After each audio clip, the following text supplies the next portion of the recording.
कहते हैं अगर आप जयपुर आते हो और जयपुर आने के बाद में नाहरगढ़ से अगर आपने जयपुर का सनसेट नहीं देखा तो कुछ नहीं देखा।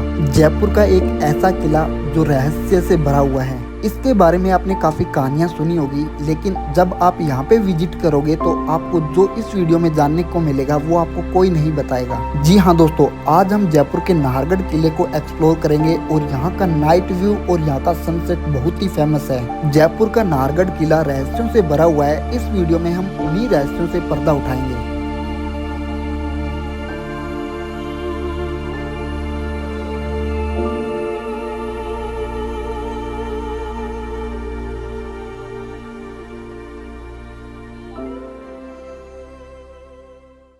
अभी मैं नाहरगढ़ किले के मेन गेट के बाहर हूँ। यहाँ से अब हम टिकट लेंगे। जो इंडियन टूरिस्ट है उनकी जो टिकट प्राइस है वो 50 रुपीज़ है। 2 रुपये आपको अलग से चार्ज देना होगा। और जो इंडियन स्टूडेंट है उनका 20 रुपीज़ है, जिसके 2 रुपये अलग से चार्ज लगेगा। पहले इसका टिकट विंडो है जो अंदर हुआ करता था इस साइड में, अभी इसको बाहर शिफ्ट कर दिया गया है। इस गेट के जस्ट सामने सामने शिफ्ट कर दिया गया है।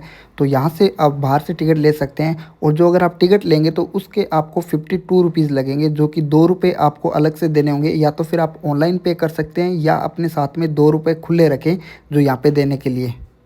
यहाँ पे इसकी हिस्ट्री लिखी हुई है, अगर आप पढ़ना चाहें तो ये पढ़ सकते हैं। हिंदी और इंग्लिश दोनों में यहाँ पे लिखी हुई मिल जाएगी। और ये देखिए यहाँ पे इस साइड में अगर आप देखेंगे तो यहाँ पे ये जो शीश महल है इसकी जो टिकट प्राइस है वो 500 रुपये पर पर्सन रहती है। अंदर वीडियोग्राफी और फोटोग्राफी अलाउ नहीं है। ये देखिए यहाँ से आपको टिकट लेके अंदर जाना होगा। शीश महल की जो वीडियोग्राफी और फोटोग्राफी अलाउ नहीं है। और इस साइड में रेस्टोरेंट बना हुआ है, अगर आप खाना वाना खाना चाहें तो खा सकते हैं। और इस साइड में व्यू पॉइंट है। पहले हम व्यू पॉइंट पे चलते हैं, देखते हैं कि वहाँ से कैसा जो व्यू है वो दिखाई देता है। यहाँ से आप सिटी का व्यू देख सकते हैं। शाम को सनसेट भी यहाँ से देख सकते हैं। और ऐसा कहा जाता है कि जयपुर का जो सनसेट है यहाँ से देखने से बहुत ही खूबसूरत दिखाई देता है। तो चलो एक बार यहाँ से हम व्यू देखते हैं।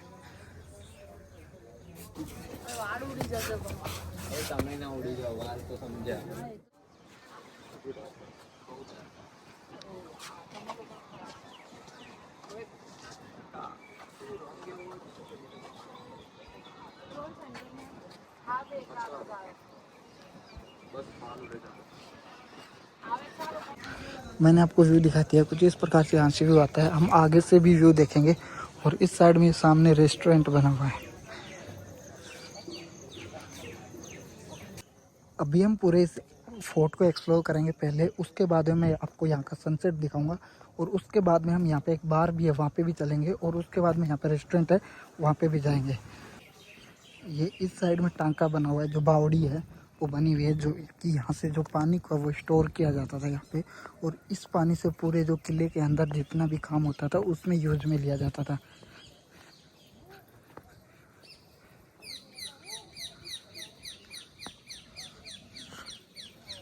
देखिए अभी तो ये पानी है वो बहुत ही गंदा हो रखा है। जो आप सामने देख रहे हैं वो इसमें पानी, ये बारिश का पानी है देख रहे हैं वो। तो यहाँ पे स्टोर किया जाता था और उसके बाद में जो पानी है वो किले में नहाने धोने के लिए पीने के लिए यूज में लिया जाता था। दोस्तों अगर हम नाहरगढ़ किले के इतिहास की बात करें तो नाहरगढ़ किले का जो निर्माण है वो स्वाई जय सिंह द्वितीय ने सन 1734 में करवाया था। वे ही जयपुर शहर के संस्थापक थे। उन्होंने ही जयपुर शहर को बसाया था। उन्हीं के नाम पे जयपुर शहर का नाम रखा गया है जयपुर। दोस्तों इस किले का जिस टाइम निर्माण करवाया जा रहा था उस टाइम इस किले का जो नाम है वो रखा गया था सुंदरगढ़। लेकिन बाद में इस किले का नाम है जो चेंज करके नाहरगढ़ रखा गया। इसके पीछे भी एक रहस्यमय कहानी है। कहते हैं कि जब इस किले का निर्माण हो रहा था उस टाइम यहाँ पे एक नाहर सिंह नाम की आत्मा भटकती थी। जब महाराजा को इसके बारे में पता चला तो उन्होंने उस आत्मा को शांत करने के लिए यहाँ पे यज्ञ करवाया और इस किले का जो नाम है वो नाहरगढ़ रखा गया।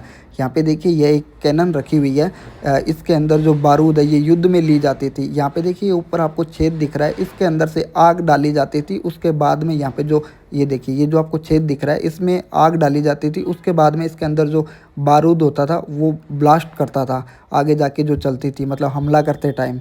कुछ जो कैनन है उनको पीछे से ठोक के भी चलाया जाता था, जैसे किसी लोहे की वस्तु से ठोका जाता था उसके बाद में चलता था। ये सामने से देखिए यहाँ पे इसमें गोला डाला जाता था। अभी हम जो एंट्री करेंगे वो इस बिल्डिंग के अंदर करेंगे, जो कि जिसका नाम है माधवेंद्र भवन। इसके अंदर 9 महल बने हुए हैं जो सेम टू सेम डिटो एक ही डिज़ाइन में बनाए गए हैं। यह जो अलग-अलग 9 रानियों के लिए बनाए गए थे जिनका अलग-अलग नाम है। इन महलों के सुंदर आंगन और चारों तरफ दीवारों पे काफ़ी खूबसूरत पेंटिंग की गई है और जब आप सारे महल देखेंगे तो आपको सारे एक ही जैसे दिखाई देंगे जो अलग-अलग 9 रानियों के लिए बनाए गए थे। राजा की 9 रानियाँ थी, उन्हीं के लिए यहाँ पे 9 भवन जिनका अलग-अलग नाम दिया गया है। किसी का चंद्रप्रकाश है, किसी का जैसे अलग 9 महल है, उनका अलग-अलग नाम यहाँ पे रखा गया है। कि यहाँ पे बीच में बहुत बड़ा आंगन है। यहाँ पे जो पहले कोई प्रोग्राम हुआ करते थे जैसे डांस का या फिर कोई भी अलग त्योहारों पे प्रोग्राम होते थे, वो यहीं पे हुआ करते थे। देखिए दोस्तों, जब आप ऊपर देखेंगे तो आपको यहाँ पे विंडो दिखाई देगी अलग-अलग महल की। तो इन विंडो से जो रानियाँ होती थी वो यहाँ पे जो प्रोग्राम होते थे इस आंगन के अंदर वो यहाँ से ऊपर से झाँक के देखा करती थी। एक साइड में जो आप इन सामने देख रहे हैं, सामने वाले में एक साइड में जो मेन रानी बैठा करती थी और दूसरी साइड में देखेंगे तो आपको ऐसी खिड़की दिखाई देगी, उस साइड में वहाँ पे राजा बैठा करता था। तो चलो अभी मैं आपको एक महल के अंदर लेके चलता हूँ और उसका पूरा नज़ारा दिखाता हूँ। देखिए इस प्रकार से यहाँ पे ये अलग-अलग कक्ष बनाए गए थे। यहाँ पे मेकअप रूम अलग बनाया गया था, मतलब एक रानी जिसमें रहती थी उसमें सारी सुख सुविधाएं होती थी जैसे मेकअप रूम, नहाने के लिए अलग से और सोने के लिए अलग से। तो यहाँ पे अलग-अलग यहाँ पे रूम बनाए गए थे। जैसे कि देखिए अभी हम एक रूम के अंदर आए हैं, यहाँ पे ये देखिए। और यहाँ पे जितने भी आप महल देखेंगे उनके अंदर शीशा लगा हुआ है। जिसके अंदर आप घुसेंगे, जिसके अंदर शीशा लगा हुआ दिखाई देगा तो आप समझ जाइए कि ये मेकअप रूम हुआ करता था। यहाँ पे देखिए ये यहाँ पे रसोई अलग से हुआ करती थी। जो रानी के लिए खाना बनता था वो अलग से रसोई के अंदर खाना बनता था ताकि राजा आए तो किसी प्रकार से शोर शराबा ना हो। इनको बहुत ही अच्छे तरीके से, खूबसूरत तरीके से यहाँ पे पेंटिंग की गई थी। दोस्तों इन महल की एक खास बात यह भी थी कि यहाँ पे जो इनकी दासियाँ हुआ करती थी रानी, उनके रुकने के लिए भी एक अलग से सेपरेट रूम बनाया गया था जिसके अंदर वो विश्राम कर सकती थी।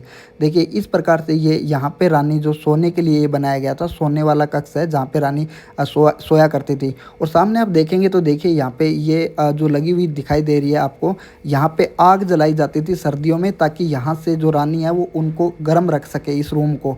तो यहाँ से इसके अंदर से वेंटिलेशन का सिस्टम लगा हुआ था ताकि धुआं है जो ऊपर से ऊपर जा सके। तो यहाँ पे इस प्रकार से यह है जो नीचे का है रूम है, नीचे का इसलिए है ताकि यहाँ पे जो सर्दियों में यहाँ पे रहती थी और ऊपर का जो है वो गर्मियों के लिए बनाया गया था ताकि गर्मियों में ठंडा रहे और सर्दियों में नीचे वाला है जो गर्म रहे। इस कारण से ये देखिए आपको कुंटे लगे हुए दिखाई दे रहे हैं। यहाँ पे जो पंखे के लिए लटकाए जाते थे जैसे उनसे वो हिला के रानी को हवा आती थी। तो चलिए अभी हम एक महल को और देखते हैं। ये देखिए जैसा कि मैंने आपको बताया ये ऊपर जाने के लिए है ताकि जब रानी ऊपर वाले महल में जाती थी जैसे गर्मियों में, तो ऊपर वाले में सीढ़ियों के, हर एक महल में सीढ़ियाँ बनी हुई है। तो अभी हम एक महल में और एंट्री करते हैं, वो भी मैं आपको दिखाता हूँ। अभी देखिए अभी हम दूसरे महल में आ गए। सेम टू सेम वैसा का वैसा ये महल दिखाई देता है। पिछले वाला हमने रूम कक्ष देखा था उसी के जैसा ये सेम टू सेम वैसा का वैसा ही बना हुआ है। ये जितने भी कक्ष यहाँ पे जो 9 कक्ष बने हुए हैं इनके अंदर ऊपर जाने के लिए हर महल के अंदर सीढ़ियाँ बनी हुई है और सेम टू सेम डिटो एक ही जैसा डिज़ाइन किया गया है, सेम टू सेम कलर किया गया है। ये जो आप कलर देख रहे हैं ये तो बाद में किया गया है, यहाँ पे गवर्नमेंट ने करवाया है, लेकिन जो पहले कलर था वो सेम टू सेम पेंटिंग थी, सेम टू सेम डिटो एक ही जैसे आपको सारे देखने को मिलेंगे। ये देखिए ये यहाँ पे अलग से एक सेपरेट रूम है, यहाँ पे जो रानी है वो विश्राम किया करती थी। दोस्तों इस किले की एक रहस्यमय कहानी है जो मैं आपको आगे चल के बताऊंगा। ये देखिए ये आपको ऊपर लगा हुआ दिखाई दे रहा है, ये हवा के लिए ऊपर लगाए जाते थे पर्दे ताकि उनको हिला के मतलब हवा डाली जा सके, क्योंकि उस टाइम कूलर पंखे का तो कोई सिस्टम हुआ नहीं करता था, ना ही कोई लाइट का सिस्टम था। तभी तो आप इनके अंदर लाइटिंग की आपको फिटिंग है जो देखने को नहीं मिलेंगी। ये देखिए ये आपको कुंटे लगे हुए दिखाई दे रहे हैं, यहाँ पे जो लटकाया जाता था और उस पर कोई कपड़ा डाला जाता था जिससे पंखे के रूप में जिसको इस्तेमाल किया जा सके। यहाँ पे देखिए इस प्रकार से ये जो पेंटिंग की हुई है जो हमने पहले पिछले वाले रूम में देखी थी, जो पिछले वाले कक्ष में, उसी प्रकार से यहाँ पे पेंटिंग की गई है। देखिए ये इस प्रकार से यहाँ पे पेंटिंग की गई है।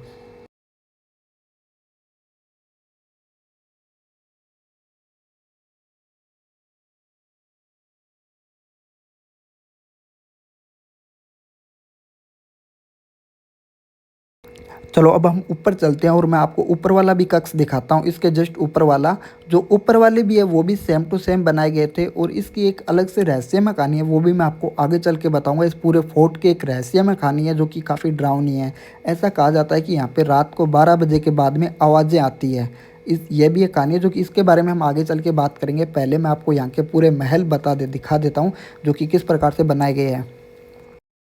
अभी देखिए हम ऊपर आ गए हैं और ये ऊपर वाले महल बने हुए हैं।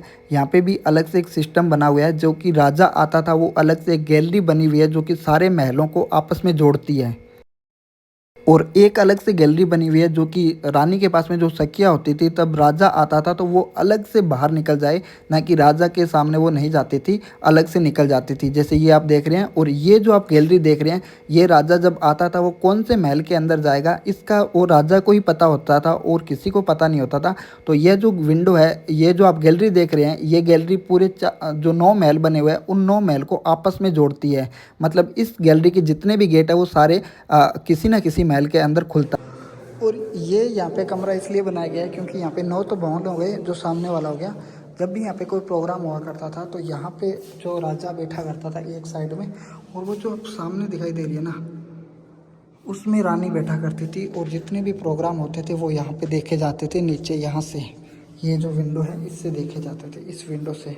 जो बाहर कोई भी है, जो ये आपको नीचे दिखाई दे रहा है, इसके अंदर जितने भी प्रोग्राम होते थे।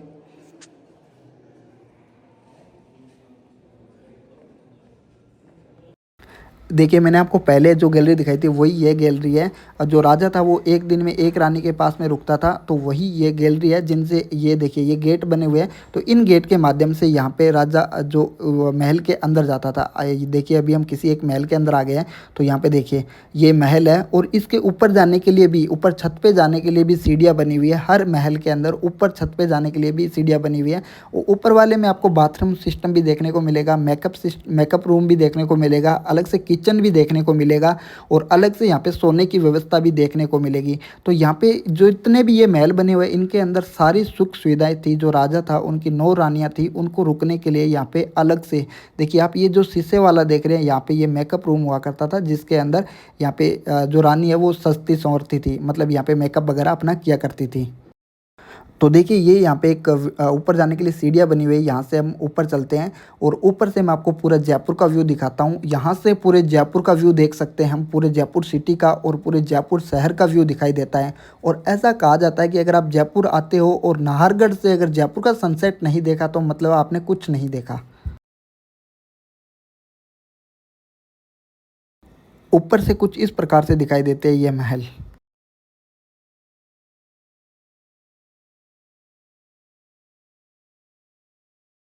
और यहाँ से दिखाई देता है पूरी सिटी का नज़ारा, खूबसूरत व्यू। देखिए यहाँ से इस प्रकार से आता है जयपुर सिटी का व्यू। देखिए आप जयपुर की जैसे सारी गलियाँ देखेंगे तो आपको एकदम बिल्कुल सीधी दिखाई देगी, जैसे कि इसको प्लान करके बसाया गया हो। इसके जयपुर के बारे में एक रोचक फैक्ट यह है कि भारत का यह पहला प्लान सिटी है जिसे प्लान करके बसाया गया था। जैसे आप ये गली देख रहे हैं, बिल्कुल आपको सामने सीधी गली दिखाई दे रही है और आपको ऐसे देखने से लगेगा ही नहीं कि यह शहर किस प्रकार से बसाया गया है। आपको ऐसा लगेगा कि जैसे अभी बसा है, लेकिन यह शहर काफ़ी पुराना है, जो कि और बहुत ही खूबसूरत प्लान करके इसको बसाया गया है। देखिए यहाँ से देखेंगे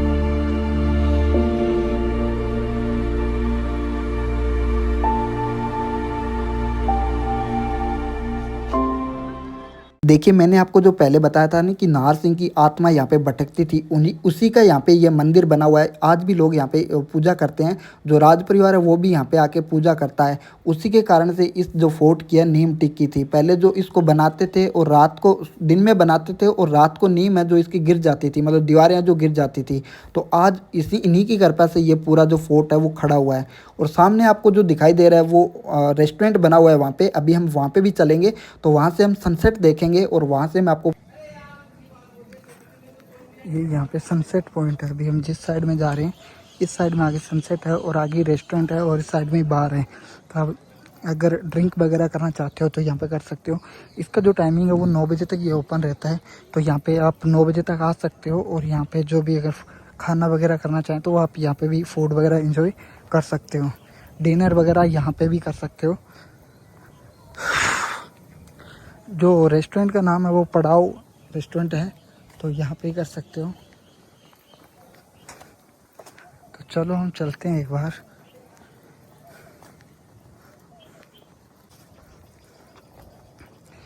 इस साइड से ये जंगल सा है, इससे होते हुए हम जाएंगे। और एक बार हम रेस्टोरेंट की एंट्री फीस वगैरह देखते हैं क्या रहती है, तो उसके अकॉर्डिंग बता दूंगा।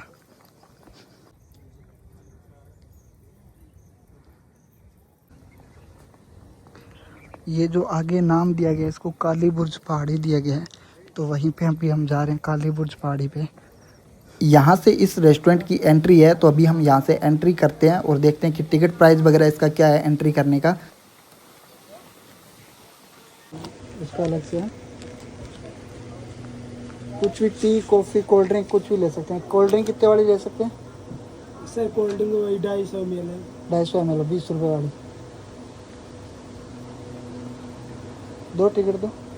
कितने लोग? एक ही में 100 रुपये यार भाई, आप चेंज दो। चेंज होते तो 500 का देने में मज़ा थोड़ी ना। अरे पेटीएम में नहीं है होता यार, मेरे पास भी नहीं है, रहने दो। होता तो मैं मना। ये 400 रुपये आप जाते टाइम दोगे मुझे है ना? 500 का दिया मैंने आपको। हाँ हाँ। ये 100 रुपये की टिकट है यहाँ की। और अभी हम अंदर जा रहे हैं, अंदर पार्किंग वगैरह है, यहाँ पे पार्क वगैरह कर सकते हो गाड़ी। और इसमें आप कुछ भी एक चीज़ क्लेम कर सकते हो, जैसे आप चाय कॉफ़ी कोल्ड ड्रिंक कुछ भी एक चीज़ ले सकते हो यहाँ पे अंदर। तो अभी हम चलेंगे इस रेस्टोरेंट को एक्सप्लोर करेंगे।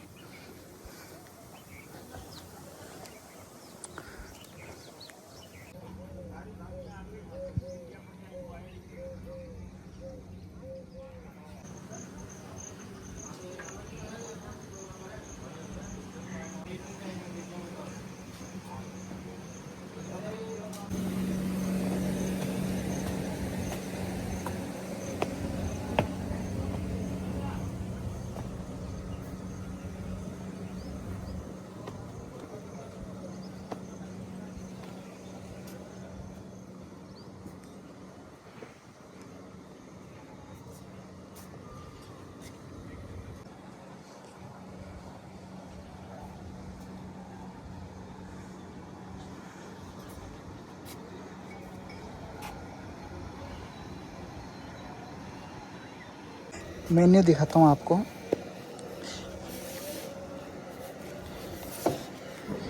ये इसका मेन्यू है, ये मेन्यू है।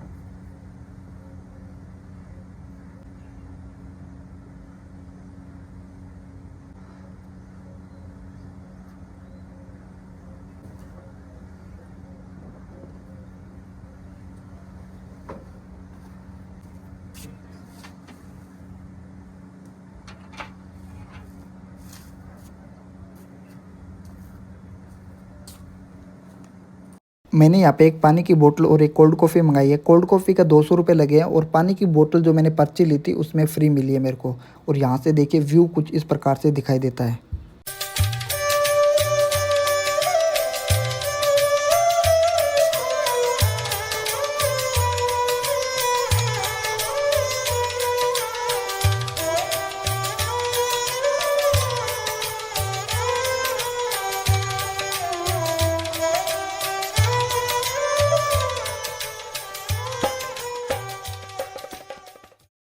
वैसे तो आप यहाँ पे चाहो तो कहीं पे भी बैठ सकते हो, लेकिन कुछ यहाँ पे जो सीटें हैं वो रिजर्वेशन के लिए होती है, तो यहाँ आपको रिजर्वेशन भी करवाना पड़ता है। रिजर्वेशन आप ऑनलाइन करवा सकते हैं या फिर यहाँ पे कॉन्टैक्ट नंबर आप इनकी वेबसाइट पे जाएंगे तो कॉन्टैक्ट नंबर भी दिए होते हैं, तो वहाँ से आप इनके कॉन्टैक्ट नंबर से करवा सकते हैं। देखिए अभी यहाँ पे काफ़ी भीड़ है, काफ़ी सारे जो टूरिस्ट है वो यहाँ पे आए हुए हैं, तो आप यहाँ पे कहीं पर भी आके बैठ सकते हैं। ये तो था रेस्टोरेंट। अगर आप फ्री में सनसेट देखना चाहते हैं और अगर आप पैसा नहीं देना चाहते तो आप इस साइड में जाके देख सकते हैं, जो कि मैं आपको दिखाऊंगा। यहाँ से भी बहुत ही खूबसूरत सनसेट दिखाई देता है।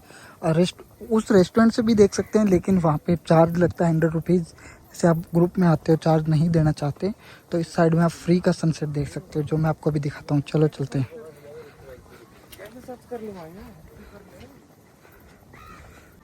ये जो काली बुर्ज है ना, इसको काली बुर्ज बोलते हैं। ये जो काली बुर्ज है यहाँ पे सनसेट देख सकते हो। ये है सनसेट पॉइंट।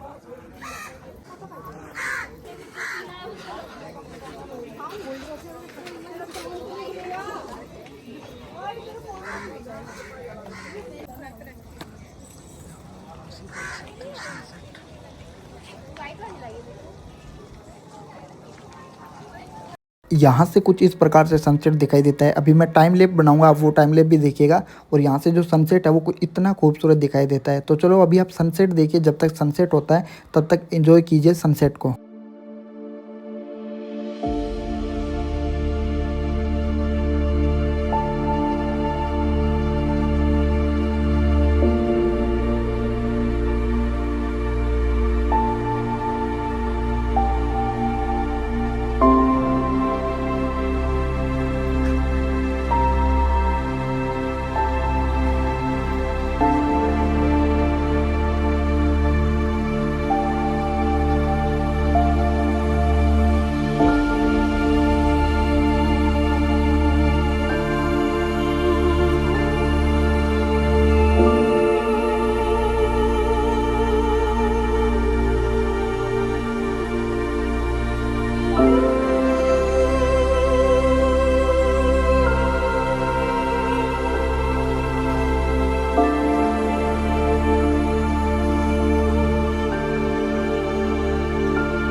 यहाँ काफ़ी टूरिस्ट आए हुए थे सनसेट देखने के लिए, जैसे कि आप देख रहे हैं। और दोस्तों अगर आपको यह वीडियो पसंद आए तो उसको लाइक ज़रूर करें और हमारे चैनल को भी सब्सक्राइब कर लीजिए। इसी प्रकार से हम मज़ेदार वीडियो लेके आते रहते हैं। मिलते हैं अगले एक और नेक्स्ट वीडियो में। जब तक जय हिंद, जय भारत, धन्यवाद।